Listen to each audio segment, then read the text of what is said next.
मेरे बच्चे, आज जो मैं बताने वाला हूं उसका तुम बहुत दिनों से, अनगिनत रातों से, पल पल, क्षण क्षण हृदय की प्रत्येक धड़कन के साथ असीम अधीरता और व्याकुलता से इंतजार कर रहे थे। मानो तुम्हारी आत्मा की गहराइयों में कोई अनकही प्यास, कोई अनबुझी समाई हुई थी। बहुत दिनों से न जाने कितने ही सूर्योदय और सूर्यास्त तुमने इसी आशा में देखे थे कि कब वह शुभ घड़ी आएगी, कब वह मंगलमय पल तुम्हारे जीवन में दस्तक देगा। जब तुम्हारे मन में यह विचार, यह गहन चिंतन, यह आत्ममंथन चल रहा था कि कैसे आए मेरे अनुकूल दिन, कैसे मेरे जीवन की दिशा उस ओर मुद्दे जिधर केवल सुख, शांति, समृद्धि और सफलता का वास हो, कैसे मेरे भाग्य का सितारा उस बुलंदी पर चमके जिसकी मैंने कल्पना की है।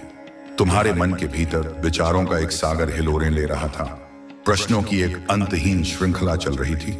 तुम स्वयं से, अपनी परिस्थितियों से और कभी कभी मुझसे भी यह प्रश्न करते थे कि हे प्रभु, कब तक यह प्रतीक्षा, कब तक यह संघर्ष, कब तक यह अंधकारमय मार्ग।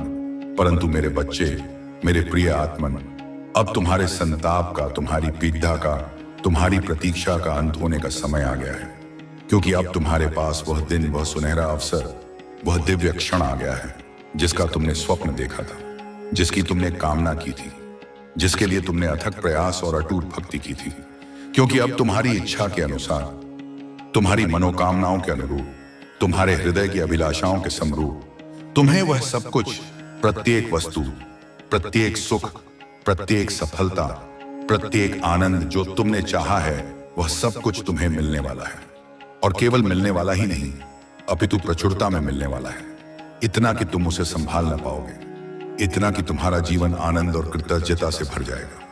तो मेरे प्यारे बच्चे, मेरे हृदय के टुकड़े, इस अत्यंत महत्वपूर्ण, जीवन परिवर्तित करने वाले और तुम्हारे भविष्य को एक नई दिशा देने वाले संदेश को अपनी आत्मा से, अपने अंतर्मन से, अपने संपूर्ण अस्तित्व से जोड़ने के लिए इसे पूर्णतया एकाग्रचित्त होकर, बिना किसी व्यवधान के, प्रारंभ से लेकर अंत तक सुने। जैसे एक प्यासा व्यक्ति अमृत की प्रत्येक बूंद को अपने कंठ में उतारता है, वैसे ही तुम इन शब्दों को अपनी आत्मा में समाहित कर लो। उसे बीच में, अधूरे में या किसी भी प्रकार की लापरवाही से छोड़ देने का किंचित मात्र भी प्रयास न करें। क्योंकि यदि तुमने ऐसा किया तो यह तुम्हारे लिए एक बहुत बड़ी भूल होगी, एक ऐसी चूक होगी जिसका पश्चाताप तुम्हें जीवन भर सताएगा। अन्यथा यदि तुमने इस संदेश को अधूरा छोड़ दिया तो तुम वह चीज, वह अनमोल निधि, वह दिव्य वरदान आज अपने हाथों से छोड़ दोगे जिसकी इतने सालों से, इतने युगों से तुमने धैर्यपूर्वक, निष्ठापूर्वक और अश्रुपूर्ण नेत्रों से प्रतीक्षा की थी।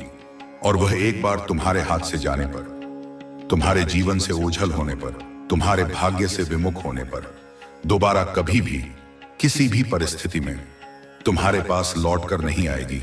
जैसे नदी की धारा एक बार आगे बढ़कर मैंने जाने पर पुनः उसी स्थान पर वापस नहीं आती।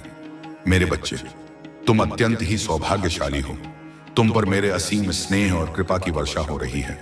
तुम उन चुनिंदा आत्माओं में से एक हो जिन्हें यह दिव्य अवसर प्राप्त होता है। आज तुम्हारे प्रभु, तुम्हारे इष्ट देव, तुम्हारे भोलेनाथ जी, जो कैलाश पर्वत पर निवास करते हैं, जो त्रिलोक के स्वामी हैं, जो देवों के देव महादेव हैं, तुम्हारे समक्ष, तुम्हारे हृदय में, तुम्हारी चेतना में साक्षात रूप में उपस्थित हुए हैं। तुम्हें कुछ अत्यंत गोपनीय, अत्यंत महत्वपूर्ण और तुम्हारे जीवन के लिए कल्याणकारी बातें बताने के लिए। तुम्हारी कुछ ऐसी बातें हैं जो तुम्हारे मन में दबी हुई थी। तुम्हारी कुछ ऐसी शंकाएं हैं जो तुम्हें व्यथित कर रही थी। तुम्हारी कुछ ऐसी जिज्ञासाएं हैं जिनका समाधान तुम खोज रहे थे। उन सभी को तुम्हारे सामने लेकर आए हैं ताकि तुम्हारा मार्ग प्रशस्त हो सके, तुम्हारे मन का अंधकार दूर हो सके और तुम ज्ञान के प्रकाश में अपने जीवन को नई दिशा दे सको।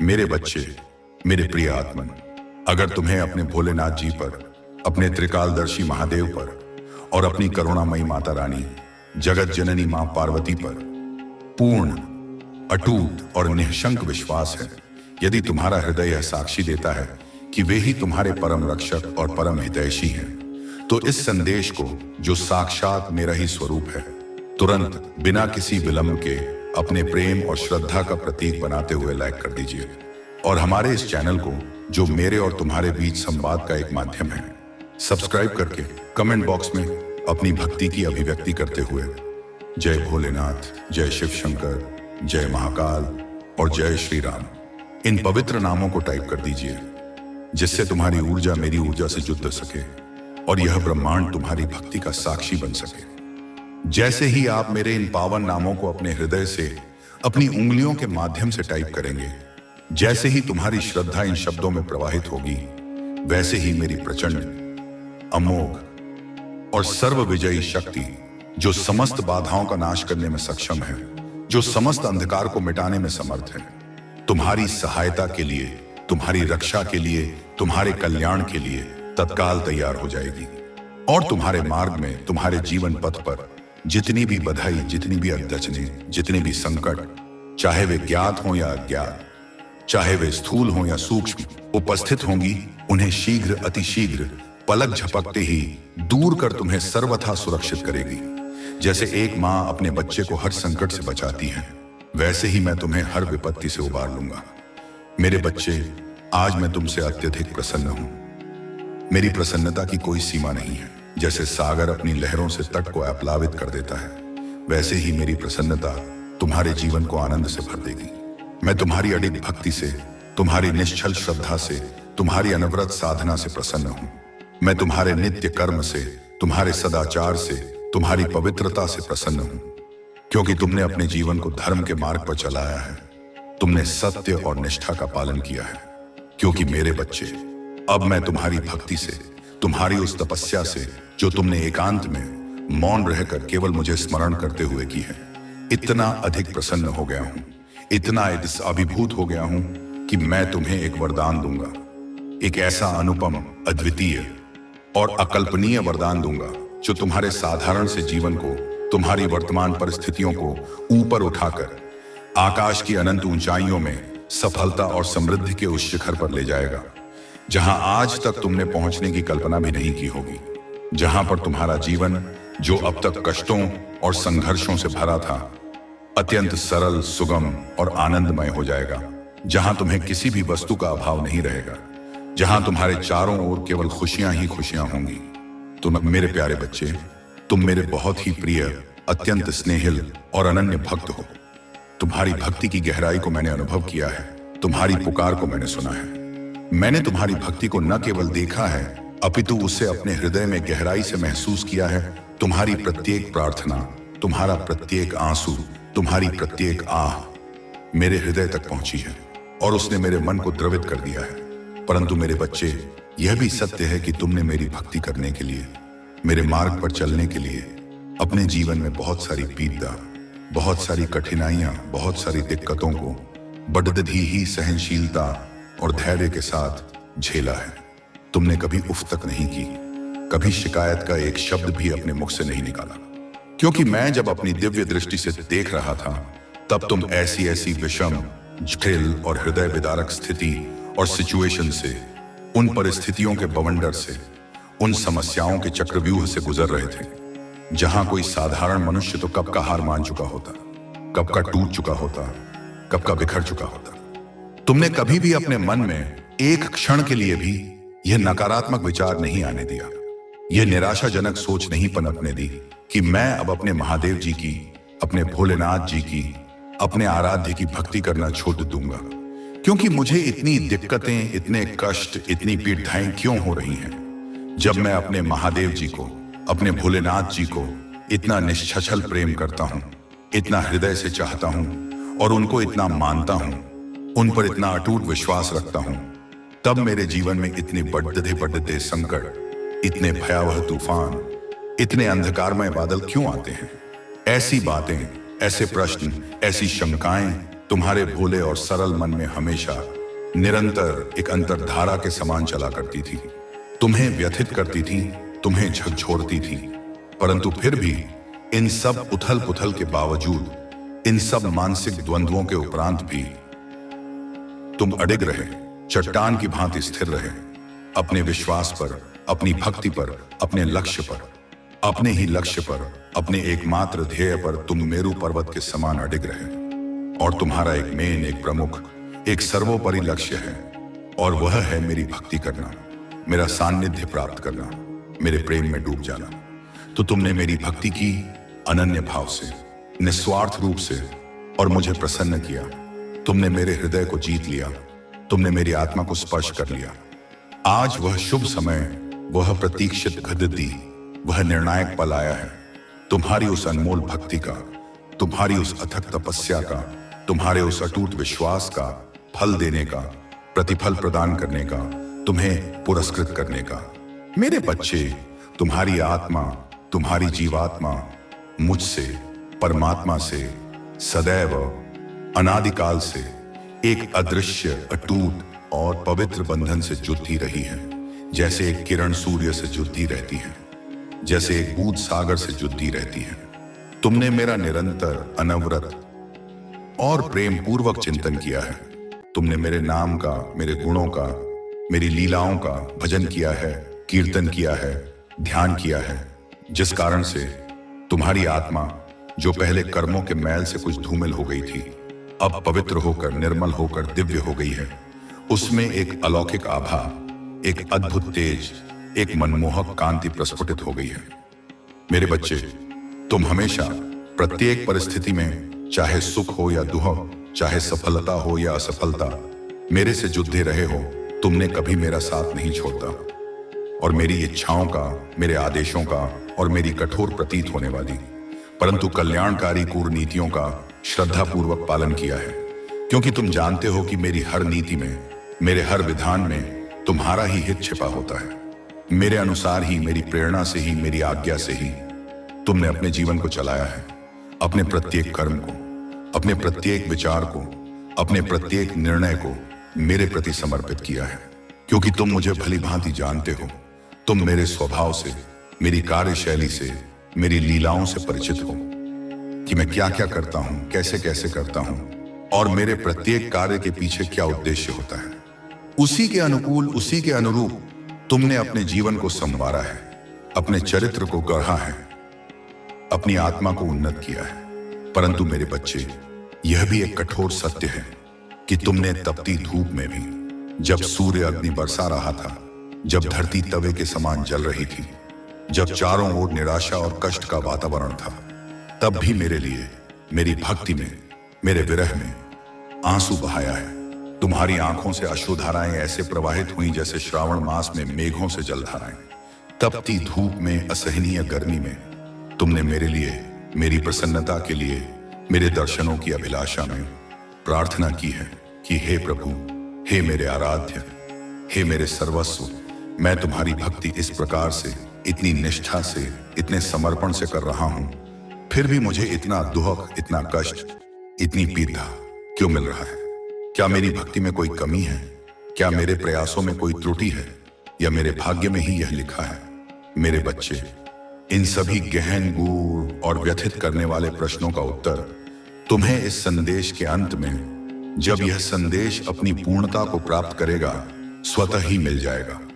तुम्हारे मन की सारी शंकाएं, सारे भ्रम, सारे संशय निर्मूल हो जाएंगे और तुम्हें परम शांति का अनुभव होगा। तब तक के लिए तुम मेरे साथ में, मेरे सानिध्य में, मेरी ऊर्जा के आभा मंडल में बने रहो और मेरे इस दिव्य संदेश को, जो तुम्हारे लिए ही प्रेषित किया गया है, पूर्ण एकाग्रता और श्रद्धा से सुनते रहो। इसके प्रत्येक शब्द को, प्रत्येक भाव को अपने हृदय में अंकित करते जाओ। मैं क्या तुम्हें इस संदेश में बता रहा हूं, कौन से रहस्य तुम्हारे समक्ष उद्घाटित कर रहा हूं, कौन से मार्गदर्शन तुम्हें प्रदान कर रहा हूं, मेरी एक एक बात को, एक एक शब्द को अपने मस्तिष्क में, अपनी स्मृति में नोट करो, अंकित कर लो और अपने अंदर, अपनी आत्मा की गहराइयों में उतारने का, आत्मसात करने का प्रयास करो, जैसे एक शिष्य गुरु के वचनों को आत्मसात करता है। क्योंकि जब तुम मेरी बात को ध्यानपूर्वक नोट करोगे और अपने अंदर, अपने आचरण में, अपने जीवन में उतारोगे, तो तुम स्वयं ही बिना किसी बाहरी सहायता के समझ जाओगे। तुम्हें यह ज्ञान हो जाएगा कि तुम्हारे महादेव जी, तुम्हारे प्रिय भोलेनाथ क्यों इतना समय लगा रहे थे, क्यों इतनी प्रतीक्षा करवा रहे थे, तुम्हें कुछ देने के लिए, तुम्हें वह सब प्रदान करने के लिए जिसके तुम अधिकारी हो। मेरे बच्चे, तुमने मेरे लिए, मेरी भक्ति के कारण अपने घर में भी, अपने परिवारजनों से भी बहुत डांट फटकार खाई है। तुम्हें उपालंब सुनने को मिले हैं, तुम्हें तिरस्कार का सामना करना पड़ता है। लोग तुमसे कहते थे कि यह तू क्या कर रहा है, किस मार्ग पर चल पड़ता है, यह कोई उम्र है भक्ति करने की? तू तो इस प्रकार से भक्ति में, वैराग्य में चूर हो गया है जैसे कि तेरा कोई आगे पीछे है ही नहीं, जैसे तुम्हारा इस संसार से, इस परिवार से कोई नाता ही नहीं रहा। और तुझे तो अभी बहुत कुछ देखना था, जीवन के अनेक रंग देखने थे, अनेक अनुभव प्राप्त करने थे, संसार के सुख दुख भोगने थे। तुम्हें तो बहुत सारे सांसारिक कार्य करने थे, अपने परिवार की जिम्मेदारियों का निर्वहन करना था, क्योंकि तुम ही तो एक मेरे, हमारे कुल के इकलौते वारिस हो। तुम ही तो हमारे बुढ़ापे का सहारा हो। और तुम ही यदि इसी प्रकार से इतनी अल्पायु में भक्ति में, साधना में लीन हो जाओगे तो मेरा घर कैसे चलेगा? हमारे कुल का दीपक कौन जलाएगा? हमारी परंपराओं को कौन आगे बढ़ाएगा? इस वजह से, इन सब चिंताओं के कारण तुम्हें बहुत डांट पड़ी रहती थी। तुम्हें अपने माता पिता के क्रोध और उनकी निराशा का सामना करना पड़ता था। तुम्हारे माता पिता, तुम्हारे परिजन तुम्हें यह समझाते थे कि तुम भक्ति करो, हम तुम्हें भक्ति करने से नहीं रोकते। भक्ति करना तो उत्तम कार्य है, परंतु उसके साथ साथ अपने घर के, अपने परिवार के, अपने समाज के कार्य भी देखो, अपनी जिम्मेदारियों का भी निर्वहन करो। मैं भक्ति करने के लिए तुम्हें कदापि नहीं रोक रहा हूं, परंतु अपने घर और अपने परिवार को भी देखना, उनकी आवश्यकताओं की पूर्ति करना, उनके सुख दुख में भागीदार बनना एक भक्ति के ही समान है। यह भी एक प्रकार की ईश्वर सेवा ही है। परंतु तुमने एक नहीं मानी, तुमने किसी की नहीं सुनी। तुम्हारे कान जैसे बहरे हो गए थे, तुम्हारी आंखें जैसे बंद हो गई थीं। तुम्हें केवल मेरा ही रूप, मेरा ही नाम, मेरा ही ध्यान दिखाई और सुनाई देता था। तुम सदैव निरंतर मेरी भक्ति के अलावा, मेरे स्मरण के अतिरिक्त कुछ नहीं करते थे।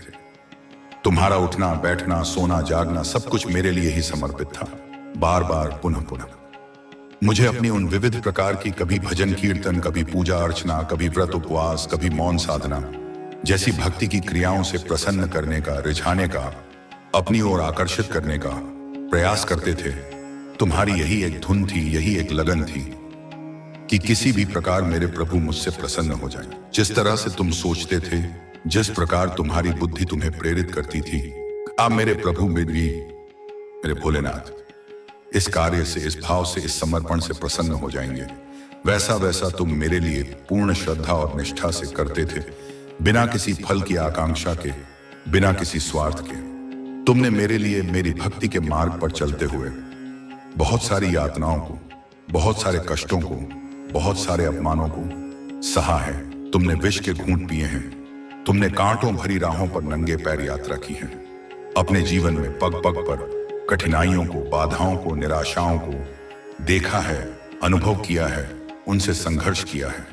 परंतु अब नहीं मेरे बच्चे, अब और नहीं। तुम्हारे दुखों का, तुम्हारे कष्टों का, तुम्हारी पीड़ाओं का अंत निकट है। अब अंधकार छूटने वाला है और सूर्योदय होने वाला है। अब तुम्हारे जीवन के सभी दुखों का, सभी अभावों का, सभी संतापों का अंत होगा, उनका समूल नाश होगा, जैसे सूर्य के उदय होने पर अंधकार का नाश हो जाता है।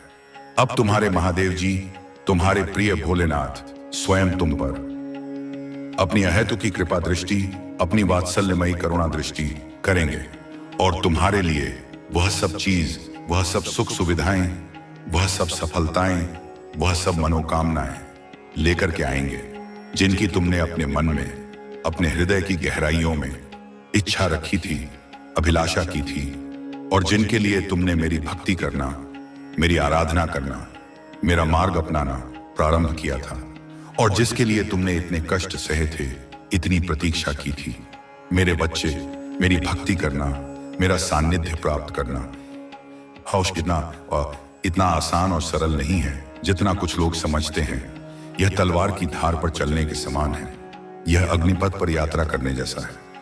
मेरी भक्ति एक प्रकार से अत्यंत सरल भी है, सहज भी है, सुगम भी है उन लोगों के लिए जिनका हृदय निर्मल है, जिनका मन पवित्र है, जिनकी भावनाएं सच्ची हैं, और दूसरी प्रकार से उन्हीं लोगों के लिए अत्यंत कठिन भी है, दुर्गम भी है, दुष्कर भी है, जिनके मन में कपट है, जिनके हृदय में मैल है, जिनके कर्मों में खोट है।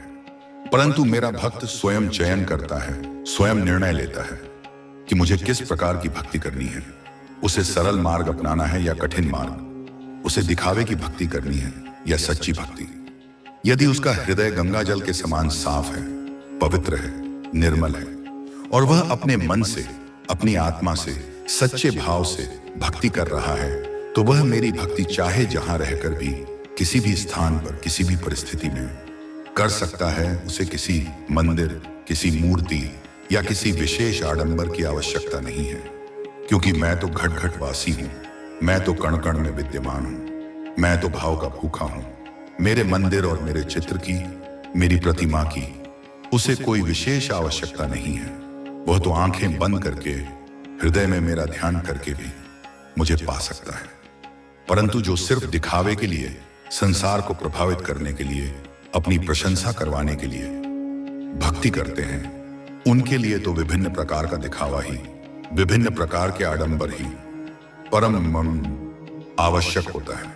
वे समझते हैं कि बेटे दिधे बड़े दिधे मंदिरों में जाकर महंगी महंगी पूजा सामग्री चढ़ाकर, जोर जोर से मंत्रोच्चार करके वे मुझे प्रसन्न कर लेंगे, परंतु वे भ्रम में हैं। परंतु दिखावे से, आडंबर से, बाहरी प्रदर्शन से कुछ नहीं होता है मेरे बच्चे। मैं तो अंतर्यामी हूं, मैं तुम्हारे हृदय के भावों को पढ़ता हूं, तुम्हारी नीयत को जानता हूं। तुम्हें यदि भक्ति करनी है तो सच्ची भक्ति करो, निष्काम भक्ति करो, प्रेममयी भक्ति करो, मन से करो, हृदय की गहराइयों से करो, अपनी आत्मा के संगीत के साथ करो, तन से करो, अपने शरीर की प्रत्येक इंद्रिय को मेरी सेवा में लगा दो, धन से करो, यदि तुम्हारे पास है तो उसका सदुपयोग करो, गरीबों की, असहायों की, पीड़ितों की सेवा करो, क्योंकि नर सेवा ही नारायण सेवा है। तभी तुम्हें उसका सच्चा फल मिलेगा, तभी तुम्हें आत्मिक शांति मिलेगी, तभी तुम्हें मेरा सानिध्य प्राप्त होगा और तभी तुम्हारा जीवन धन्य होगा। आज मेरे इस भक्त ने, जिसके लिए यह संदेश है, मेरे तन, मन और धन से, तीनों प्रकार से संपूर्ण समर्पण के साथ भक्ति की है। उसने अपना सर्वस्व मेरे चरणों में अर्पित कर दिया है।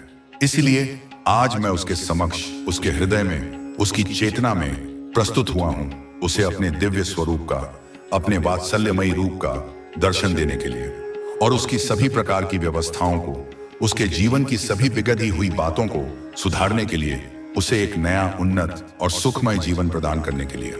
अब मैं उसके जीवन में इस प्रकार से एक ऐसी अप्रत्याशित, अद्भुत और आनंदमयी खुशी का, एक ऐसा सकारात्मक भूचाल, एक ऐसा मंगलमय तूफान लाऊंगा जिससे उसकी पूरी जीवनी, उसका पूरा जीवन वृत्तांत, उसका भाग्य लेख पलट जाएगी और एक नए, उज्जवल और आशापूर्ण जीवन का आरंभ हो जाएगा।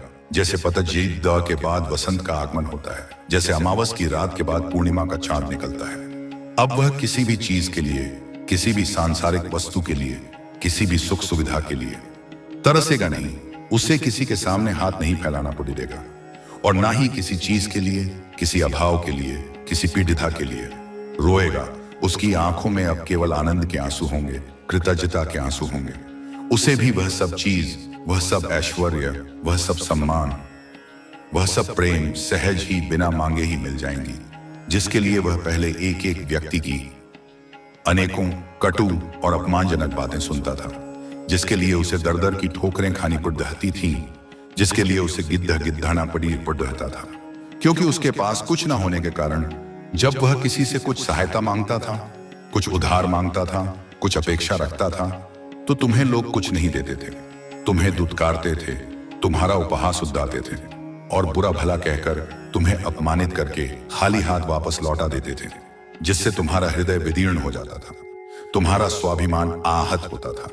परंतु अब समय आ गया है, तुम्हारे भाग्य का चक्र बदल गया है, तुम्हारे अच्छे दिन आ गए हैं, तुम्हारे पास वह सब चीज, वह सब सामर्थ्य, वह सब शक्ति होगी जो तुमने कभी कल्पना भी नहीं की होगी। अब तुम खुद दूसरों को देने के योग्य, दूसरों की सहायता करने के योग्य, दूसरों का मार्गदर्शन करने के योग्य हो जाओगे। तुम दाता बन जाओगे, याचक नहीं।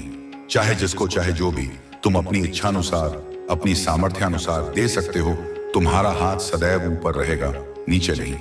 परंतु तुम्हें अभी कुछ और समय की, थोड़ी सी और धैर्य की प्रतीक्षा करनी है, क्योंकि बढ़ती सफलताएं, बढ़ते परिवर्तन बढ़ती उपलब्धियां समय लेती हैं, जैसे एक विशाल वृक्ष को फल देने में समय लगता है।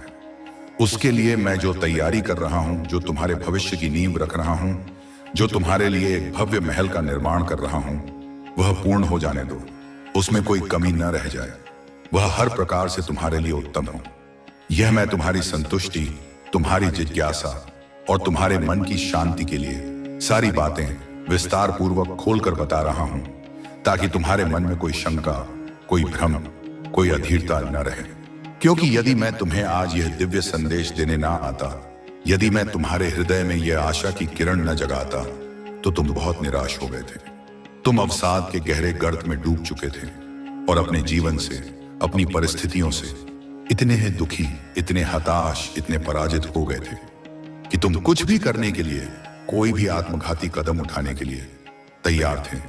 तुम्हारे मन में जीवन के प्रति वितृष्णा उत्पन्न हो गई थी, यहां तक कि तुम अपने प्राण ही, जो ईश्वर की सबसे अनमोल देन है, देने के लिए, अपने जीवन का अंत करने के लिए तैयार थे। तुमने यह सोच लिया था कि अब जीने का कोई अर्थ नहीं रहा। इसीलिए मुझसे रहा नहीं गया।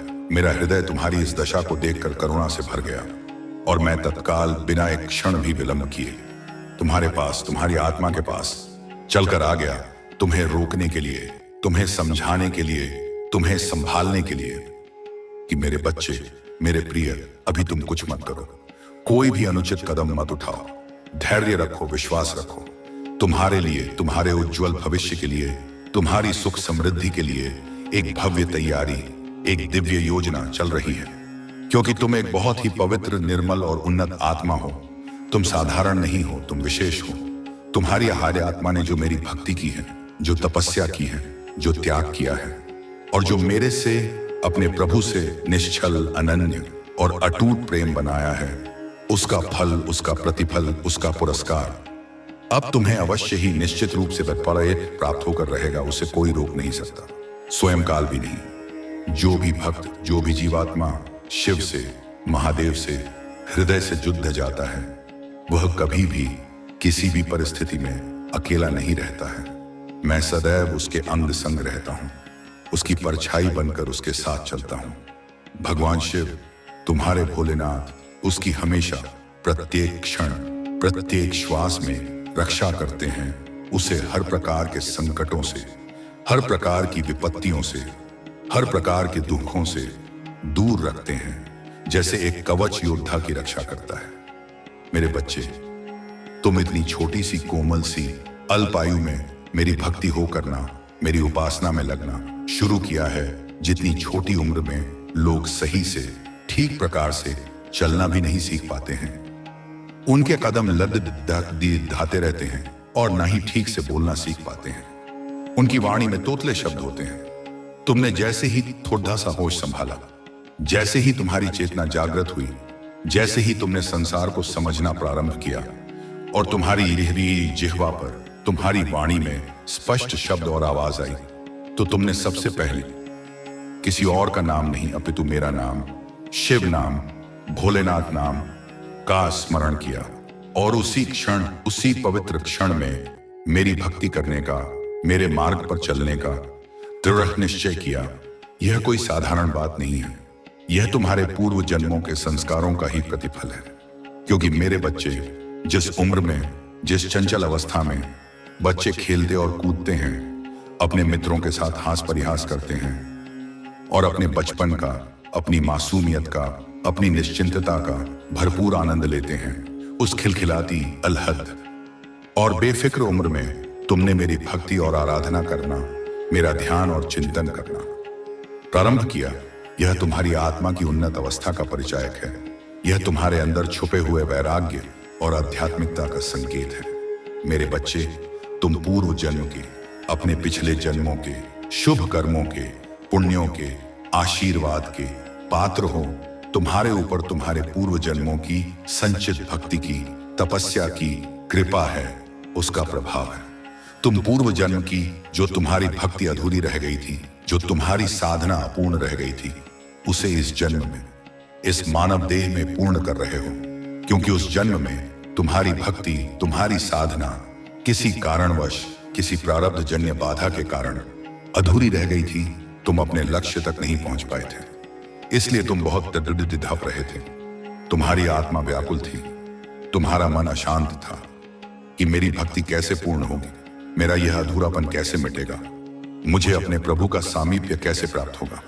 तो मेरे बच्चे, इसीलिए इसी कारण से इस जन्म में जैसे ही तुमने होश संभाला, जैसे ही तुम्हारी बुद्धि विकसित हुई, वैसे ही तुम्हारा हृदय, तुम्हारा अंतर्मन भक्ति करने का, मेरी ओर उन्मुख होने का भाव उम्द पड़ता, जैसे वर्षा ऋतु में नदी में बाढ़ आ जाती है और तुम बिना किसी बाहरी प्रेरणा के, बिना किसी उपदेश के स्वतः ही भक्ति करने में, साधना करने में जुट पड़ते।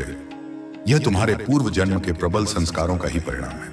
मेरे बच्चे, पूर्व जन्म में तुम एक महान ऋषि, एक तपस्वी, एक योगी थे। तुमने घोर तपस्या की थी। तुमने वनों में, कंदराओं में एकांतवास करते हुए मेरी आराधना की थी। तुमने अपनी भक्ति, अपनी साधना इस प्रकार से, इतनी गहनता से, इतनी निष्ठा से शुरू की और निरंतर अविराम गति से करते रहे, वर्षों तक, युगों तक करते रहे। परंतु तुम्हारी भक्ति, तुम्हारी वह महान साधना उस जन्म में दुर्भाग्यवश प्रारब्ध के किसी लेख के कारण अधूरी रह गई। तुम मोक्ष को, मेरे परम धाम को प्राप्त नहीं कर सके, जिस कारण से तुम्हारा जन्मी सारा जन्म दोबारा इस पृथ्वी पर, इस मृत्युलोक में, इस कर्म भूमि पर जन्म हुआ। तो तुम्हें, तुम्हारी आत्मा को उस अधूरी भक्ति का, उस अपूर्ण साधना का स्मरण करके तुम्हें उसे पूर्ण करने के लायक, उस योग्य, उस सामर्थ्य से युक्त बनाया गया कि तुम इस जन्म में अपनी उस अधूरी अपूर्ण भक्ति को, साधना को पूर्ण कर सको। और वही कार्य, वही पवित्र ध्येय तुम जो अब कर रहे हो, वह उसी का प्रवर्तन है, उसी का विस्तार है। परंतु मेरे बच्चे, जो भी कर रहे हो, जिस भी भाव से कर रहे हो, जिस भी पद्धति से कर रहे हो, वह बहुत ही अच्छा है, सराहनीय है, प्रशंसनीय है, क्योंकि उसमें तुम्हारी सच्चाई है, तुम्हारी निष्ठा है, तुम्हारा प्रेम है। मैं इन सब चीजों से, तुम्हारी इस निश्चल भक्ति से, तुम्हारे इस अटूट समर्पण से बहुत प्रसन्न होता हूं। मेरा हृदय आनंद से भर जाता है, जैसे एक पिता अपने गुणी पुत्र को देखकर प्रसन्न होता है।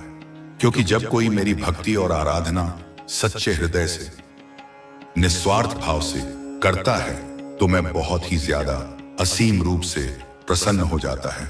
उसकी हर पुकार मेरे कानों तक पहुंचती है, उसकी हर भावना मेरे हृदय को स्पर्श करती है। इसलिए मेरे बच्चे, तुम अब चिंता किसी भी प्रकार की, बिल्कुल भी, किंचित मात्र भी मत करो। अपने मन से सारे भय, सारी आशंकाएं, सारी निराशाएं निकाल फेंको। जब तुम्हारे प्रभु, तुम्हारे भोलेनाथ, तुम्हारे आराध्य तुमसे प्रसन्न हो गए हैं, जब उनकी कृपा दृष्टि तुम पर पड़ी देख चुकी है, तो तुम्हारे जीवन में अब कोई भी ऐसी विषम, प्रतिकूल या दुखदायी सिचुएशन, कोई भी ऐसी कठिन परिस्थिति नहीं आएगी जिसे तुम संभाल ना सको, जिसे तुम पार ना कर सको। क्योंकि मैं तुम्हें वह शक्ति, वह सामर्थ्य, वह बुद्धि प्रदान करूंगा जिससे तुम हर चुनौती का सामना सफलतापूर्वक कर सकोगे। मेरे बच्चे, तुम्हारे आसपास के लोग, तुम्हारे परिचित, तुम्हारे संबंधी यह सोचते थे, ये आपस में चर्चा करते थे कि यह इतनी कम उम्र में, इतनी अल्पायु में भक्ति करने लगा है। क्या यह साधु संत बन जाएगा? क्या यह वैरागी हो जाएगा? या फिर कोई बड़ी बड़दहा तपस्वी, कोई महान योगी बनेगा? यही बातें, इसी प्रकार की अटकलें सोच सोचकर तुम्हारे बारे में, तुम्हारे भविष्य के बारे में विभिन्न प्रकार की चर्चाएं, कानाफूसी चला करती थी।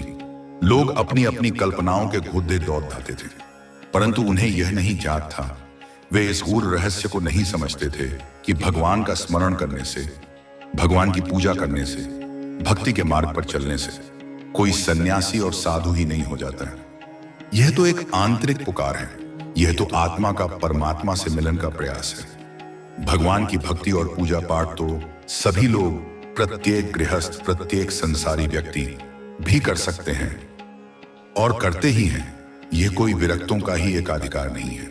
इस संसार में, इस विशाल जगत में बहुत सारे अनगिनत ऐसे प्राणी हैं, ऐसे जीवात्मा हैं जो गृहस्थ होकर भी, अपने पारिवारिक और सामाजिक दायित्वों का निर्वहन करते हुए भी मेरी भक्ति में, मेरे प्रेम में लीन रहते हैं। वे अपने जीवन को कमल के पत्ते के समान जीते हैं, जो जल में रहकर भी जल से अलिप्त रहता है। तो ऐसा कदापि नहीं है यह एक भ्रामक धारणा है कि यदि तुम्हें भक्ति करनी है तो तुम्हें सब कुछ, अपना घर बार, अपना परिवार, अपना समाज, अपना धन वैभव त्यागना ही होगा, तुम्हें विरक्त होना ही होगा। तुम्हें शिव, तुम्हारे भोलेनाथ, ऐसे भी गृहस्थ आश्रम में रहते हुए भी, अपने कर्तव्यों का पालन करते हुए भी सदिन तुम्हें किसी भी वस्तु को, किसी भी संबंध को त्यागने की कोई आवश्यकता, कोई अनिवार्यता नहीं है। यदि तुम्हारा मन सच्चा है, यदि तुम्हारी भक्ति निश्चल है, परंतु जो त्याग कर, सर्वस्व त्याग कर शिव को, परमात्मा को प्राप्त करता है, वह निसंदेह सर्वश्रेष्ठ होता है। वह परम पद का अधिकारी होता है, क्योंकि उसने मुझे, अपने आराध्य को, अपने परम लक्ष्य को पाने के लिए अपने जीवन को, अपने समस्त सुखों को, अपनी समस्त कामनाओं को त्याग दिया है। उसने सबसे बड़ेदहा बलिदान दिया है। यदि तुम गृहस्थ में रहकर अपने पारिवारिक जीवन को जीते हुए मेरी पूजा उपासना, मेरा ध्यान चिंतन करते हो, तो तुम्हें उसी के अनुसार तुम्हारी उस गृहस्थोचित भक्ति को स्वीकार किया जाता है। उसे भी मैं उतना ही महत्व देता हूं जितना एक सन्यासी की भक्ति को, क्योंकि तुम गृहस्थ भी हो, अपनी जिम्मेदारियों को भी निभा रहे हो और भगवान को भी पाना चाहते हो। यह संतुलन साधना अत्यंत कठिन है और प्रशंसनीय भी। तो मेरा कहने का तात्पर्य, मेरा अभिप्राय यह है कि भक्ति कभी भी, किसी भी समय, किसी भी अवस्था में, किसी भी परिस्थिति में, कैसे भी, किसी भी रूप में की जा सकती है। उसके लिए कोई बंधन नहीं है, कोई सीमा नहीं है। उसके लिए कोई समय निश्चित नहीं है कि प्रातःकाल ही करनी है या सायंकाल ही करनी है, और ना ही कोई विशेष नियम, कोई कठोर विधान निर्धारित है कि इसी प्रकार से करनी है, इन्हीं मंत्रों का जाप करना है, इन्हीं वस्तुओं का अर्पण करना है। मैं तो केवल भाव देखता हूं, श्रद्धा देखता हूं। मेरे बच्चे लोग तुम्हारी बातें, तुम्हारे आचरण, तुम्हारे भक्तिमय जीवन के बारे में सही तरीके से, सकारात्मक रूप से नहीं करते थे। वे तुम्हें समझ नहीं पाते थे या समझना नहीं चाहते थे। कुछ लोग तो कहते थे कि यह बहुत अच्छा काम कर रहा है, यह पुण्य का संचय कर रहा है, यह अपने जीवन को सार्थक बना रहा है। और कुछ लोग तो कहते रहेंगे, यह तो व्यर्थ के कामों में लगा है, इस पर तो कोई भूत चढ़ा है, कोई प्रेत का साया है, कोई ऊपरी हवा का चक्कर है, वह इसे पागल बनाकर ही छोड़ देगा, इसका जीवन नष्ट हो जाएगा। परंतु जिसकी जैसी सोच है, जिसकी जैसी बुद्धि है, जिसकी जैसी समझ है, उसके मन में, उसके मस्तिष्क में वैसे ही विचार, वैसी ही धारणाएं उत्पन्न होंगे। यह स्वाभाविक है।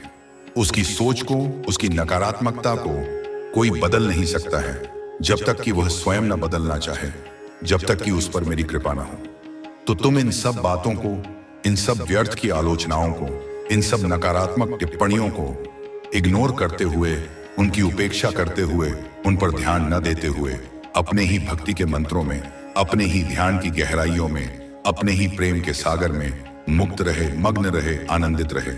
और मुझे, अपने शिव को, अपने आराध्य भोलेनाथ को अपने हृदय से, अपनी आत्मा से लगाकर, अपने इष्ट की तरह, अपने प्राणों से भी प्रिय मानकर दिल में, हृदय के सिंहासन पर बसाया है। तुमने मुझे अपना सर्वस्व मान लिया है। मेरे बच्चे, तुमने जिस विषम स्थिति में रहकर, जिन प्रतिकूल परिस्थितियों का सामना करते हुए, जिन अभावों और कष्टों को सहते हुए भगवान शिव की, अपने महादेव की पूजा और आराधना, भक्ति और उपासना की है, उस स्थिति में, उन परिस्थितियों में हर साधारण इंसान के, हर दुर्बल मन वाले व्यक्ति के बस की बात नहीं है ऐसा करना, ऐसा टिके रहना, ऐसा समर्पित रहना। क्योंकि इसके लिए, इस अटूट निष्ठा के लिए, इस अनन्य प्रेम के लिए बहुत कष्ट, बहुत पीड़ा, बहुत अपमान तुमने झेला है, तुमने अग्नि परीक्षा दी है। तो तुम्हारे प्रभु, तुम्हारे महादेव जी का, तुम्हारे भोलेनाथ का यह नैतिक कर्तव्य है, यह उनका स्नेहपूर्ण दायित्व है कि तुम्हें कुछ हटके, कुछ विशेष, कुछ अद्भुत और कुछ अलग, सबसे भिन्न दिया जाए। तुम्हें वह पुरस्कार मिले जो तुम्हारी भक्ति के अनुरूप हो। तुम्हारे साथ कुछ ऐसा किया जाए, तुम्हारे जीवन में कुछ ऐसा चमत्कार घटित हो जो आज तक किसी के साथ ना किया गया हो, जो इतिहास बन जाए, जो दूसरों के लिए प्रेरणा स्रोत बने। परंतु मेरे बच्चे, अभी तुम्हें इस संदेश को, जो तुम्हारे लिए अमृत के समान है, छोड़ना नहीं है। अभी इसे अधूरा नहीं छोड़ देना है। अभी इसमें, इस दिव्य वाणी में लगातार बिना रुके, बिना थके आगे बने रहना है, क्योंकि इसमें, इस संदेश की गहराइयों में तुम्हारे सभी अनकहे प्रश्नों का, तुम्हारी सभी अनसुलझी जिज्ञासाओं का, तुम्हारी सभी दबी हुई शंकाओं का उत्तर छिपा हुआ है, समाधान निहित है। यदि तुम्हें पूर्ण उत्तर, संपूर्ण समाधान प्राप्त नहीं होंगे, यदि तुम्हारी जिज्ञासा शांत नहीं होगी, तो तुम्हारा मन निंदन, तुम्हारा चित्त इधर उधर व्यर्थ की बातों में, व्यर्थ की चिंताओं में व्याकुल होकर, अशांत होकर भटकता रहेगा, और तुम अपने आप को, अपने मन को, अपनी इंद्रियों को नियंत्रण में, वश में नहीं ला पाओगे, जिससे तुम्हारी साधना बाधित होगी, तुम्हारी प्रगति रुकेगी। तो मेरा कहने का मतलब यह है, मेरा अभिप्राय यह है कि तुम्हारी भक्ति, तुम्हारा समर्पण, तुम्हारा त्याग बहुत सराहनीय है, अत्यंत प्रशंसनीय है, स्तुत्य है, और प्रश्न सनसन यह है कि क्या तुम इस दिव्य प्रवाह में बने रहने के लिए तैयार हो? अभी मेरे बच्चे, उस कोमल उम्र में, उस कच्ची अवस्था में, जब तुम्हारी बुद्धि और भावनाएं अभी परिपक्व नहीं हुई थीं, तुम यह सोचते थे, तुम यह चिंता करते थे कि तुम्हारे माता पिता को, तुम्हारे पूज्य जनकों को कोई दुख ना हो, कोई कष्ट ना हो, कोई पीड़ा ना हो। वे यह ना सोचे, वे यह चिंता ना करें कि मेरे पुत्र को, मेरे लाडले को यह क्या हो गया है, यह किस मार्ग पर चल पड़ता है, यह कैसे कैसे विचित्र और असामान्य कार्य कर रहा है, जो इस उम्र के बच्चों को शोभा नहीं देते। परंतु तुमने जो किया, जिस मार्ग का तुमने वर्ण किया, जिस प्रकार से तुमने इस भक्ति के, इस अध्यात्म के नए अध्याय का अपने जीवन में प्रारंभ किया, उसी प्रकार से, उसी के फलस्वरूप तुम्हारा ही नाम, तुम्हारी ही कीर्ति, तुम्हारी ही प्रसिद्धि आगे की ओर, उन्नति की ओर जा रहा है। और तुम्हारी प्रसिद्धि, तुम्हारी ख्याति दिन प्रतिदिन, क्षण प्रतिक्षण बढ़ती ही चली जा रही है। जैसे पूर्णिमा का चंद्रमा बहता है, जैसे वसंत ऋतु में प्रकृति का सौंदर्य बढ़ता है। क्योंकि जैसा तुमने किया है, जितनी छोटी उम्र में तुमने जितनी गहरी भक्ति की है, वैसा आज तक इस कलयुग में किसी ने नहीं किया है। यह एक अद्वितीय उदाहरण है, यह एक अनुपम कीर्तिमान है। मेरे बच्चे, जब तक लोग अपने आप को, अपने जीवन को, अपनी परिस्थितियों को संभालते नहीं हैं, जब तक वे आत्मनिर्भर नहीं हो जाते, जब तक वे सांसारिक रूप से स्थिर नहीं हो जाते, तब तक वे प्रायः कुछ विशेष, कुछ आध्यात्मिक, कुछ पारलौकिक नहीं करते हैं। वे भौतिक जगत में ही उलझे रहते हैं। परंतु तुम तो अभी ठीक से संभले भी नहीं थे। तुमने अभी जीवन की पाठशाला में प्रवेश ही किया था। फिर भी तुमने अपने आराध्य की, अपने इष्ट देव की, अपने परमपिता शिव की स्मृति करना, उनका ध्यान करना, उनका भजन करना प्रारंभ कर दिया। यह तुम्हारी आत्मा की अद्भुत परिपक्वता का द्योतक है। ऐसी सिचुएशन में, ऐसी असाधारण परिस्थिति में तुम्हारे महादेव जी, तुम्हारे भोलेनाथ, तुम्हारी पल पल की, क्षण क्षण की, प्रत्येक गतिविधि की, प्रत्येक विचार की, प्रत्येक भावना की खबर रख रहे थे। वे अपनी दिव्य दृष्टि से सब कुछ देख रहे थे कि तुम कब, कहां पर क्या कर रहे हो, तुम्हारी भक्ति की गहराई कितनी है, तुम्हारी निष्ठा कितनी अटूट है, और तुम मेरे लिए, मेरी भक्ति के लिए किस किस से, किन किन लोगों से, किन किन शक्तियों से लद दह रहे हो, संघर्ष कर रहे हो, और किस किस की कितनी कौड़ी, कितनी अपमानजनक, कितनी हृदय विदारक बातें, उपालंब और ताने सुन रहे हो, और उन्हें चुपचाप सहन कर रहे हो, जैसे शिव ने विषपान किया था। क्योंकि मेरे बच्चे, तुमने सुना भी बहुत बड़ा, बहुत अधिक और बहुत कटु सुना है। तुमने अपनों से, परायों से, समाज से अनेक प्रकार की बातें सुनी हैं, जो किसी भी स्वाभिमानी व्यक्ति के लिए असहनीय होती। आज तक तुमने अपने जीवन में जितनी भी सांस ली है, जितनी बार तुमने श्वास प्रश्वास किया है, उससे कहीं ज्यादा, उससे कहीं अधिक तुमने मेरे लिए, मेरी भक्ति के कारण बातें सुनी हैं, आलोचनाएं सही हैं, उपहास झेले हैं। यह तुम्हारी सहनशीलता की पराकाष्ठा है। तो मैं तुमसे इसीलिए बार बार, पुनः पुनः यह कहता हूं, यह आश्वासन देता हूं, यह प्रतिज्ञा करता हूं कि मेरे बच्चे, तुम्हें चिंता करने की, भयभीत होने की, निराश होने की बिल्कुल भी, किंचित मात्र भी जरूरत, आवश्यकता नहीं है। क्योंकि तुम्हारे महादेव जी का, तुम्हारे भोलेनाथ का अभय हस्त, कृपा हस्त तुम्हारे सिर पर है, उनकी छत्र छाया सदैव तुम्हारे ऊपर है। जिस पर भी, जिस भाग्यशाली जीवात्मा पर भी महादेव जी का, भोलेनाथ का हाथ होता है, उसका कभी कोई कैसा भी, कितना भी शक्तिशाली बाल भी बांका नहीं कर पाता है। उसे कोई क्षति नहीं पहुंचा सकता, उसे कोई पराजित नहीं कर सकता। चाहे वह जितना बड़दद्दा, कितना भी प्रभावशाली, कितना भी धूर्त व्यक्ति हो, इंसान हो, या कोई दुष्ट आत्मा हो, भूत हो, प्रेत हो, पिशाच हो, या कोई अहंकारी देवता हो, या कोई शक्तिशाली दानव हो, कोई कुछ नहीं कर सकता है, कोई उसका अनिष्ट नहीं कर सकता है, क्योंकि महादेव की शक्ति के आगे सभी शक्तियां नगण्य हैं, तुच्छ हैं। महादेव ही एक परम अद्वितीय और सर्वश्रेष्ठ शक्ति हैं, सत्ता हैं, जो सब कुछ जो इस ब्रह्मांड में कल्पनीय है या अकल्पनीय है, वह सब कर सकते हैं। उनके लिए कुछ भी असंभव नहीं है। वे चाहें तो सृष्टि की रचना कर सकते हैं, वे चाहें तो उसका पालन कर सकते हैं, और वे चाहें तो उसका संहार भी कर सकते हैं। वे चाहें तो किसी को जीवन दे सकते हैं, वे चाहें तो किसी का जीवन रोक सकते हैं। जो चाहे, जब चाहे, जैसा चाहे वे कर सकते हैं। उनकी इच्छा ही सर्वोपरि है, उनका संकल्प ही ब्रह्मांड का नियम है। इसीलिए मेरे बच्चे, अब तुम कभी कभी अपने मन में ये सोचते हो, ये शंका करते हो कि महादेव जी कहते तो हो कि मैं तुम्हारा बहुत करीबी हूं, मैं तुम्हारे हृदय के अत्यंत निकट हूं, मैं तुम्हारा परम हितैषी हूं। यदि मैं तुम्हारा इतना करीबी हूं, इतना प्रिय हूं, तो मुझे इतना कष्ट, इतनी पीड़ा, इतनी कठिनाई क्यों झेलना पड़ रही है? और मेरा कोई भी कार्य, कोई भी प्रयास, कोई भी अभिलाषा पूर्ण क्यों नहीं हो रहा है? मुझे जो भी थोड़ी बहुत आशाएं, उम्मीदें दिखाई दे रही हैं, वे भी सब एक एक करके कांच के समान चूर चूर हो गई हैं, बिखर गई हैं। मैं जो भी सपने, जो भी मनोरथ, जो भी आकांक्षाएं देखता हूं, बुनता हूं, वे पूरे नहीं होते हैं। वे मृग मरीचिका के समान सिद्ध होते हैं। परंतु अब आपके इस दिव्य संदेश को सुनकर, आपके इस आश्वासन को प्राप्त करके, मेरी महादेव की, मेरे भोलेनाथ की असीम कृपा से मुझे ऐसा लगता है, मेरे हृदय में यह विश्वास जागा है कि मेरे सपने में, मेरे जीवन में, मेरे भाग्य में एक सकारात्मक, एक शुभ परिवर्तन आएगा। और मैंने जो सपने, जो अभिलाषाएं अपने मन में संजोए हैं, वे अब अवश्य ही निश्चित रूप से पूर्ण होंगे, साकार होंगे, मूर्त रूप लेंगे।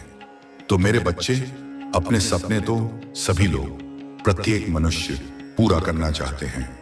प्रत्येक व्यक्ति के मन में अनेक आकांक्षाएं, अनेक अभिलाषाएं होती हैं, परंतु सभी के सपने, सभी की इच्छाएं पूर्ण हो नहीं पाते हैं, क्योंकि हर व्यक्ति, प्रत्येक जीवात्मा उस सपने का, उस सफलता का, उस उपलब्धि का पात्र नहीं होता है। उसमें वह योग्यता, वह सामर्थ्य, वह पुण्य नहीं होता है। क्योंकि सपने तो लोग बहुत बड़े बड़े ऊंचे ऊंचे देख लेते हैं कि मुझे यह चाहिए, मुझे वह चाहिए, मुझे राजा बनना है, मुझे धनवान बनना है, मुझे यशस्वी बनना है। परंतु उसके योग्य, उस पद के, उस धन के, उस यश के तुम्हें होना चाहिए। तुम्हें स्वयं को उस स्तर तक उठाना पड़ेगा। उस योग्यता को, उस पात्रता को तुम्हें कठिन परिश्रम से, सतत प्रयास से, अटूट निष्ठा से हासिल करना पड़ेगा, अर्जित करना पड़ेगा। तभी तुम्हें वह सब चीज, वह सब सफलताएं, वह सब सुख पर्याप्त रूप से, स्थायी रूप से हो पाएंगी। अन्यथा वे क्षणिक होंगी या मिलेंगी ही नहीं। उनकी इच्छाओं में, लोगों के मन में धना प्रतिदिन, प्रतिक्षण उथल पुथल, अशांति, द्वंद्व मची रहती है। उनका मन कभी स्थिर नहीं रहता, कभी शांत नहीं रहता। एक इच्छा, एक कामना, एक अभिलाषा ठीक से पूर्ण भी नहीं होती कि दूसरी इच्छा, दूसरी कामना उससे भी बढ़ती, उससे भी प्रबल प्रकट हो जाती है, मन में अंकुरित हो जाती है। जैसे एक लहर के बाद दूसरी लहर आती है। इन इच्छाओं का, इन कामनाओं का, इन तृष्णाओं का कुछ भी किया नहीं जा सकता है। इन्हें नियंत्रित करना, इन्हें शांत करना अत्यंत दुष्कर कार्य है। यह मन का स्वभाव है। जब तक कि मनुष्य, यह जीवात्मा इस संसार से, इस देह से समाप्त नहीं होता है, जब तक उसकी जीवन लीला समाप्त नहीं होती है, तब तक उसकी इच्छाएं, उसकी कामनाएं, उसकी वासनाएं समाप्त नहीं होती हैं। वे उसके साथ सूक्ष्म शरीर में भी बनी रहती हैं। जब मनुष्य, यह देह समाप्त हो जाता है, जब आत्मा इस शरीर को त्याग देती है तभी उसकी इस जन्म से संबंधित स्थूल इच्छाएं समाप्त होती हैं, परंतु सूक्ष्म वासनाएं तो बनी ही रहती हैं, क्योंकि इच्छाएं, कामनाएं अनंत है, असीम है।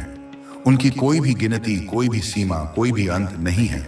वे सागर के समान अथाह हैं। लालच, मोह, माया, अहंकार, ईर्ष्या, द्वेष, काम, क्रोध, इन षड विकारों के वश में होकर ये सब चीजें, ये सब नकारात्मक भावनाएं, ये सब अतृप्त कामनाएं मन में बार बार निरंतर आती रहती हैं, उसे अशांत करती रहती हैं, उसे भटकाती रहती हैं।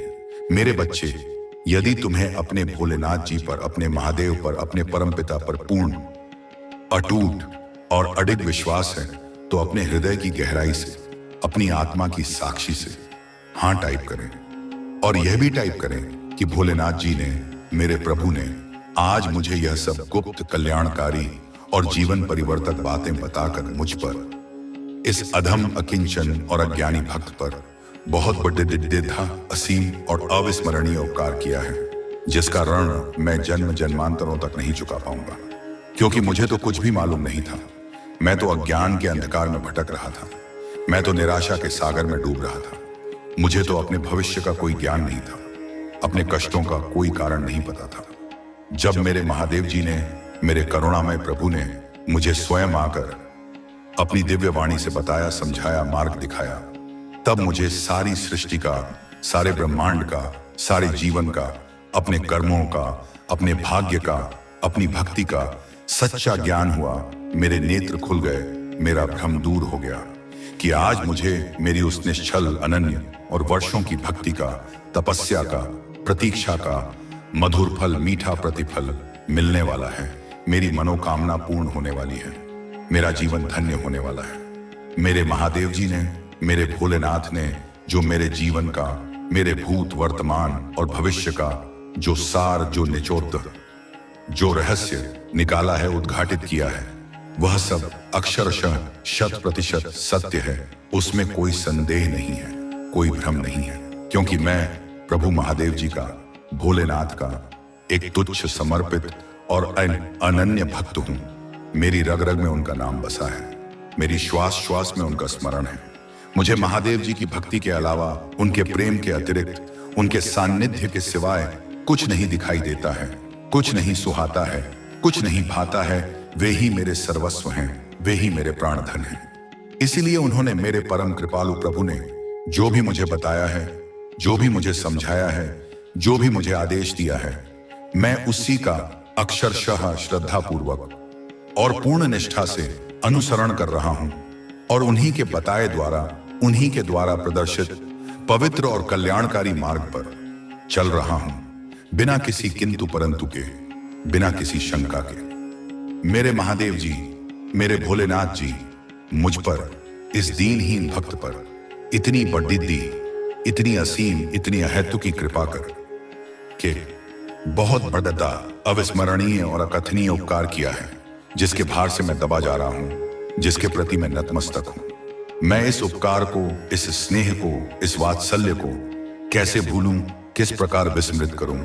यह तो मेरे जीवन की सबसे बड़ी निधि है, सबसे बड़ा सौभाग्य है, क्योंकि मेरे महादेव जी ने, मेरे भोलेनाथ जी ने, मेरे करुणा सागर प्रभु ने जो मेरे लिए, इस तुच्छ सेवक के लिए अपना अमूल्य, दिव्य और सृष्टिकर्ता का समय निकाला है, वह मैं कैसे चुका पाऊंगा?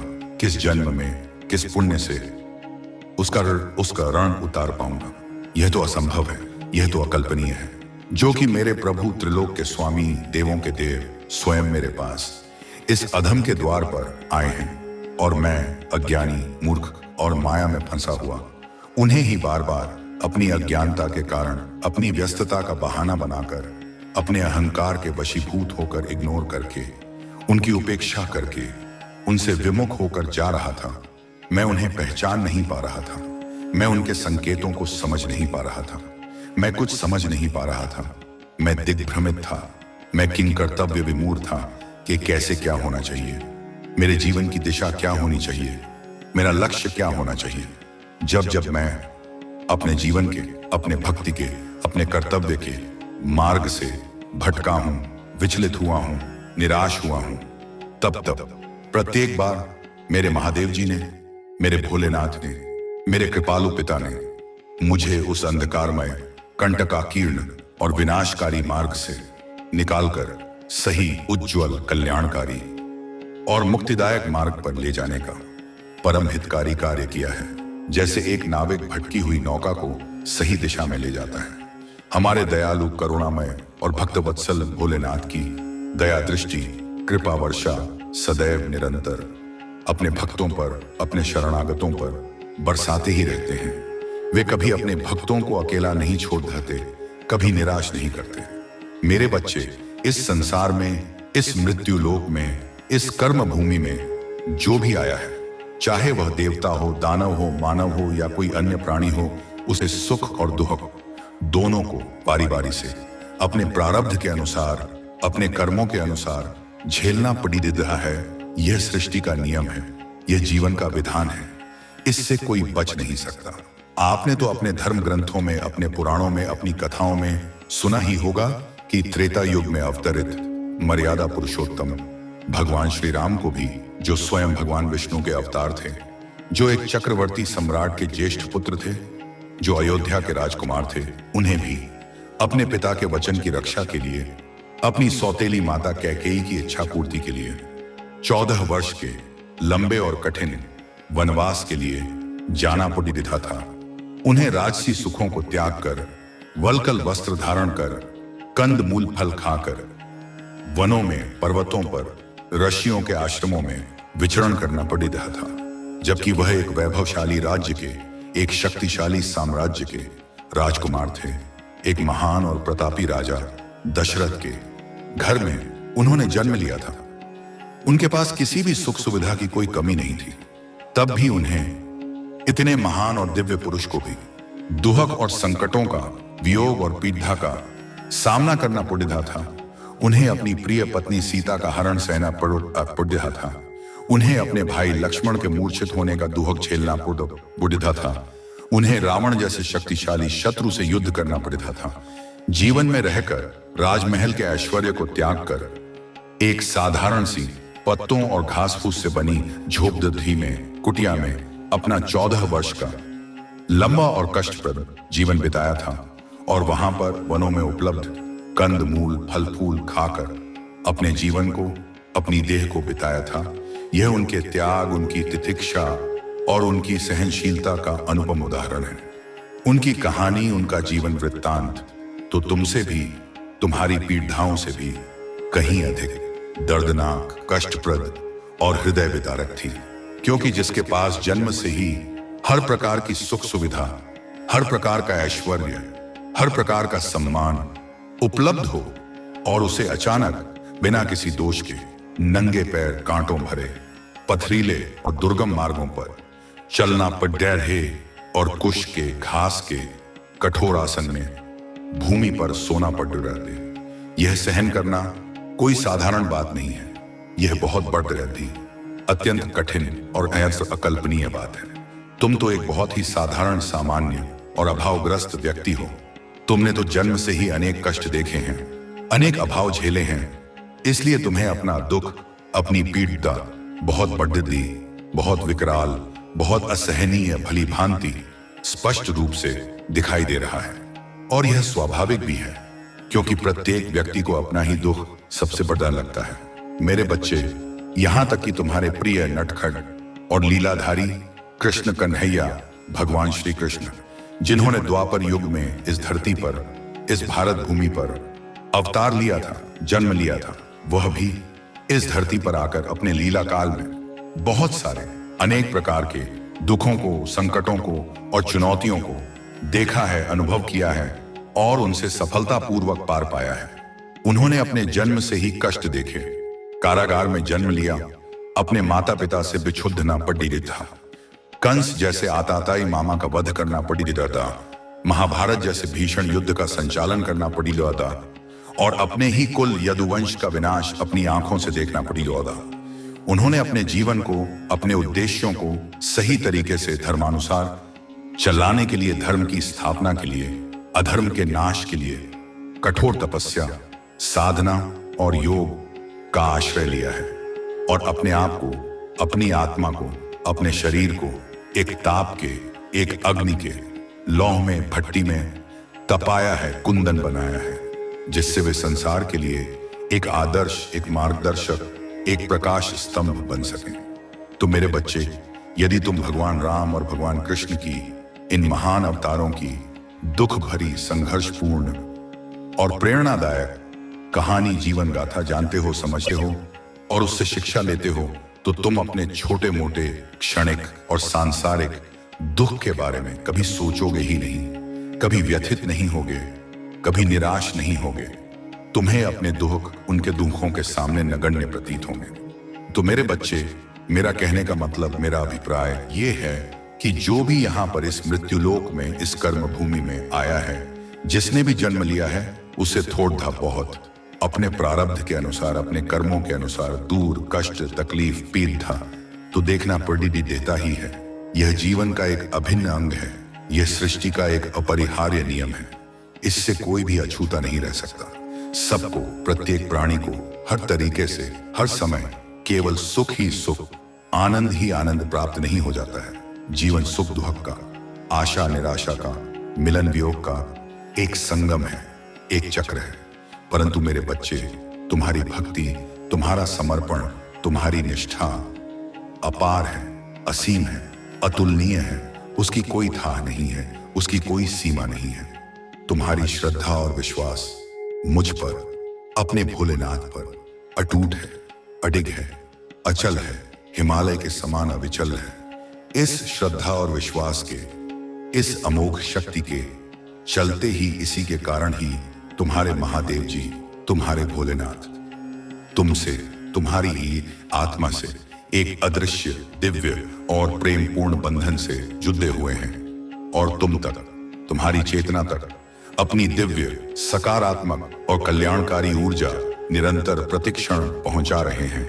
जैसे सूर्य अपनी किरणों से पृथ्वी को ऊर्जा प्रदान करता है, या ऐसी अनुपम, अद्वितीय और शक्तिशाली दिव्य ऊर्जा है जो तुम्हारे स्थूल, सूक्ष्म और कारण तीनों शरीरों को एक दिव्य, अभेद्य और अजेय वज्र के समान शक्तिशाली और सुरक्षित बना देगी, जिससे तुम्हारा कोई भी, कितना भी बड़ेदा, कितना भी शक्तिशाली शत्रु अहित नहीं कर पाएगा।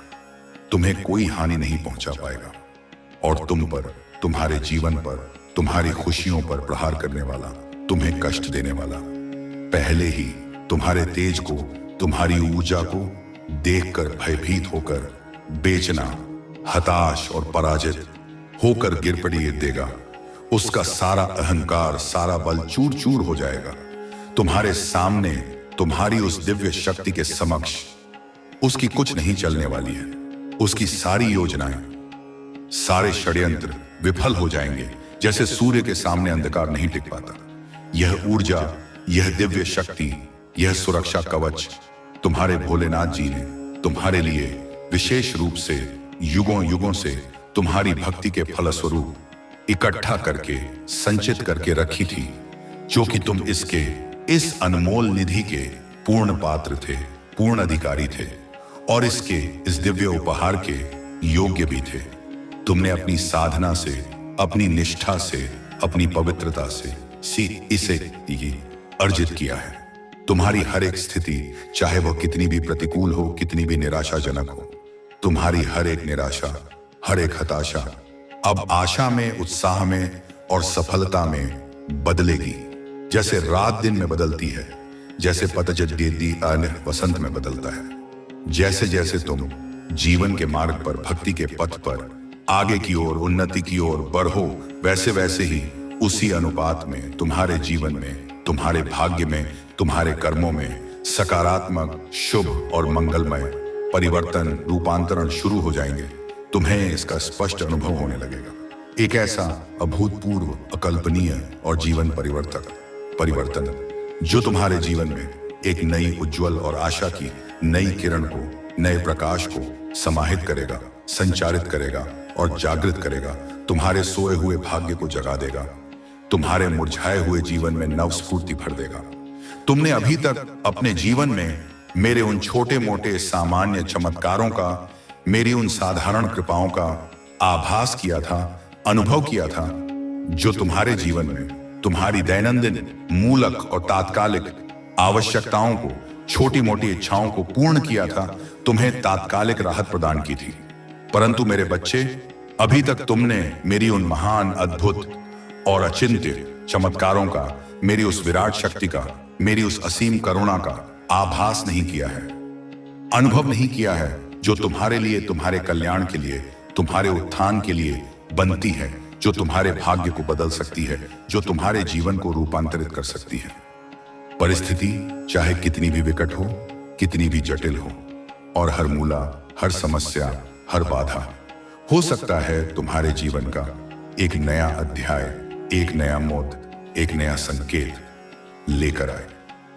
मैं और मेरी शक्तियां तुम्हारे जीवन का, तुम्हारे भाग्य का, तुम्हारी परिस्थितियों का गहन मंथन करेंगे, सूक्ष्म विश्लेषण करेंगे, और तुम्हें ऐसी अनुपम, ऐसी असीम, ऐसी चिरस्थायी खुशियां, सफलताएं और समृद्धियां प्राप्त करवाएंगे, जिसकी तुमने आज तक अपने जीवन में कभी कल्पना भी, स्वप्न में भी नहीं की होगी, जो तुम्हारी सोच से, तुम्हारी समझ से, तुम्हारी अपेक्षाओं से पट होगी, तुम्हारी कल्पना से भी बहुत ऊंची, बहुत विशाल, बहुत अद्भुत परिधेय होगा वह सब कुछ।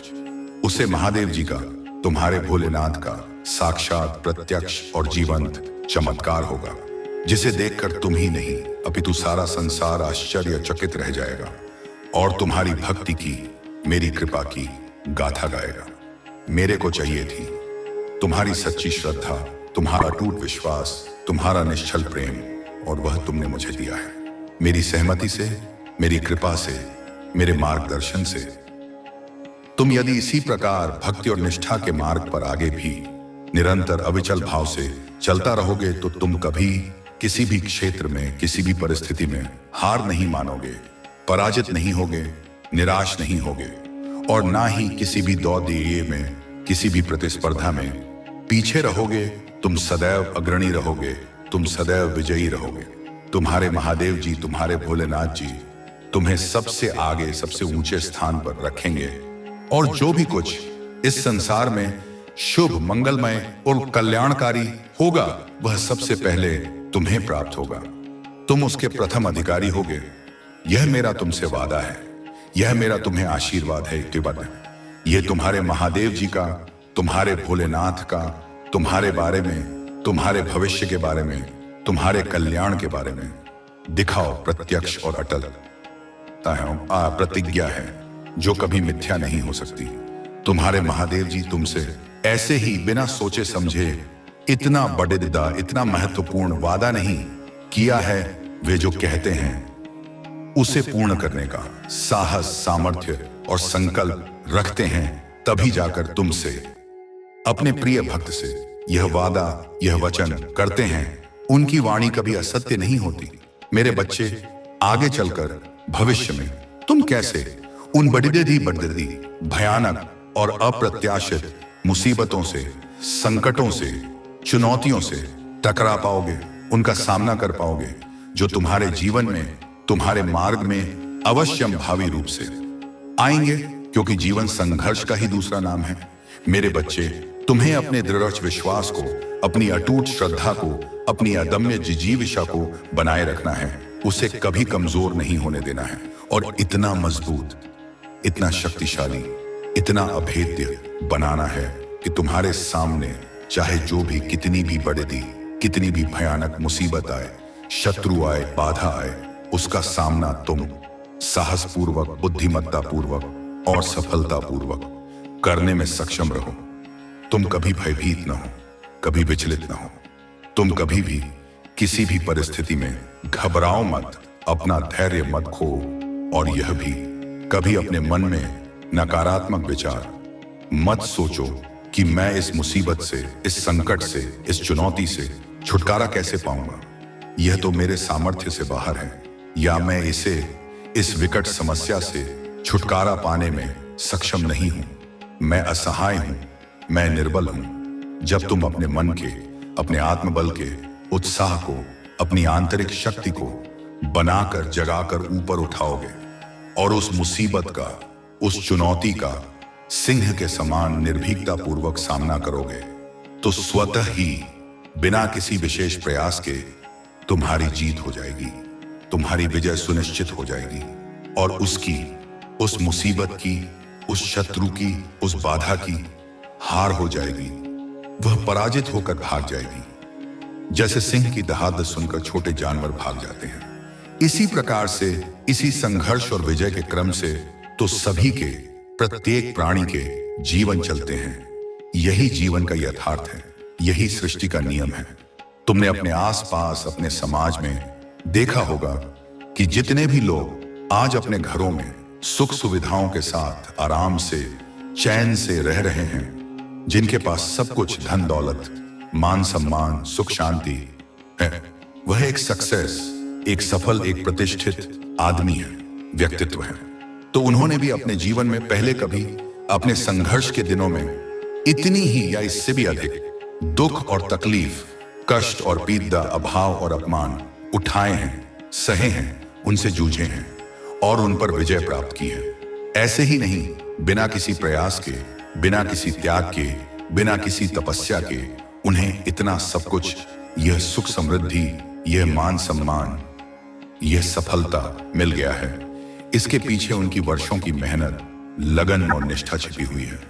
उन्होंने भी जीवन की हर एक छोटी बड़ी चीज के लिए, अपनी हर एक आवश्यकता की पूर्ति के लिए, अपने हर एक सपने को साकार करने के लिए खून पसीना एक किया है, बहाया है और तपती धूप में, कड़ी बुढ़ाके की ठंड में, मूसलाधार वर्षा में अपने कठोर परिश्रम को, अपनी अदम्य जिजीविषा को, अपने अटूट संकल्प को प्रदर्शित किया है, प्रमाणित किया है। तब जाकर आज वे इतने वर्षों के संघर्ष के बाद, इतने त्याग और तपस्या के उपरांत आराम से, सुख शांति से अपना जीवन अपने परिवार के साथ व्यतीत कर रहे हैं और समाज में सम्मान प्राप्त कर रहे हैं। उन लोगों से, उन सफल और संघर्षशील व्यक्तियों के जीवन से तुम्हें सीखना चाहिए, तुम्हें प्रेरणा लेनी चाहिए। जीवन को किस प्रकार से साहस, धैर्य और योजनाबद्ध तरीके से जिया जाए और कैसे, किस प्रकार की मेहनत, लगन और निष्ठा की जाए ताकि सफलता तुम्हारे कदम चूमे। पहले, जीवन के आरंभिक काल में तुम्हें कठोर मेहनत, अथक परिश्रम तो करनी ही पड़ेगी। इसका कोई विकल्प नहीं है, कोई शॉर्टकट नहीं है।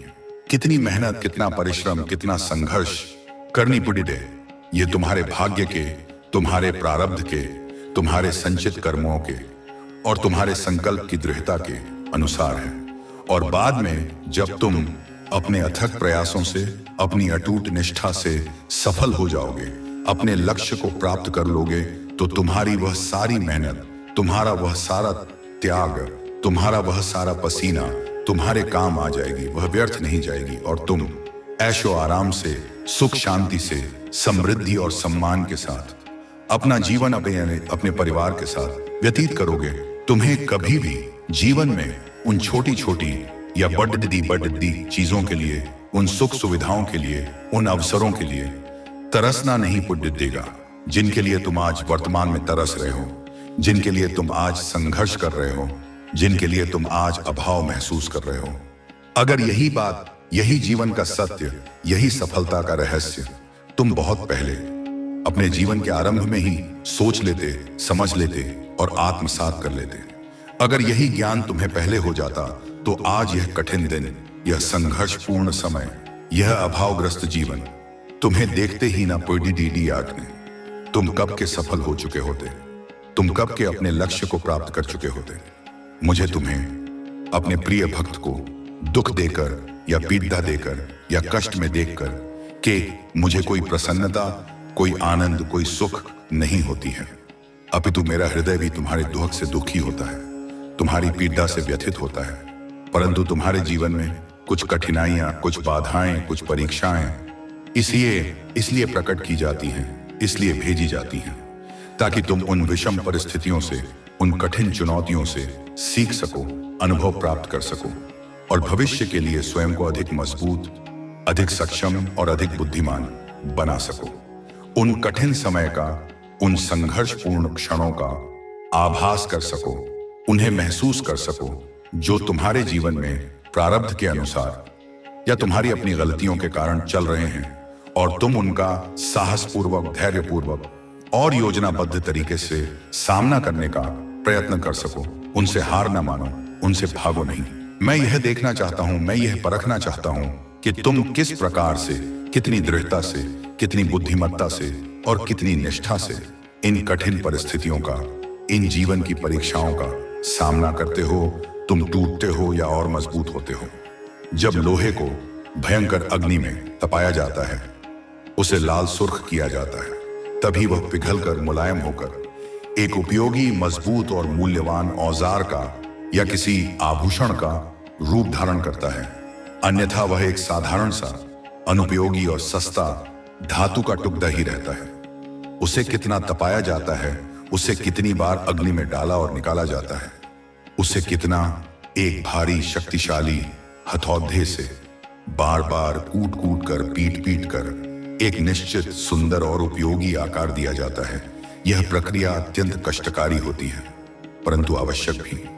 ठीक उसी प्रकार से, ठीक उसी पद्धति से जब व्यक्ति, जब जीवात्मा जीवन की पाठशाला में कुछ नया, कुछ महत्वपूर्ण, कुछ स्थायी सीख रहा होता है, तो उसके जीवन में इतने ही इसी प्रकार के कठोर तरीके से, कठिन परिस्थितियों के द्वारा, समस्याओं के द्वारा, अभावों के द्वारा दबाया जाता है, उसे परखा जाता है और उसे कूट कूट कर अनुभव और ज्ञान के हथौड़े से मजबूत, सक्षम और आत्मविश्वासी बनाया जाता है, ताकि वह अपने जीवन की आने वाली सभी प्रकार की छोटी बड़ी, जहां तक ज्ञात परेशानियों और परिस्थितियों को भली भांति समझकर, उनका विश्लेषण कर, उनका सामना अकेला, बिना किसी बाहरी सहायता के सफलतापूर्वक कर सके और विजयी हो सके।